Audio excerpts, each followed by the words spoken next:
नमस्कार, मी कावीरा आणि तुमचं स्वागत आहे सनराइज लिव्हिंग विथ कावीरामध्ये, जिथे मी लाईफस्टाईल, हेल्दी हॅबिट्स आणि ट्रॅव्हलिंग यावरती मिनी ब्लॉग्स बनवते.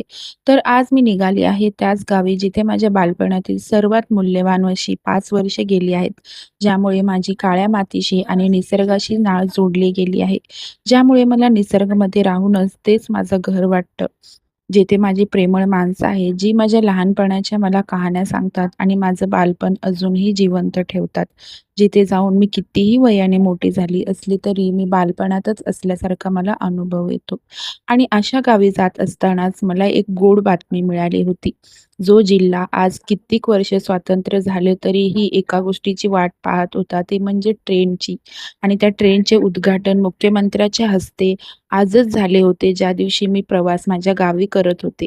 कारण की भविष्यातील प्रवास ही माझ्या ट्रेनने करेल आणि सगळा निसर्ग माझ्या डोळ्यामध्ये टिपेल असे स्वप्न मी पाहत होते.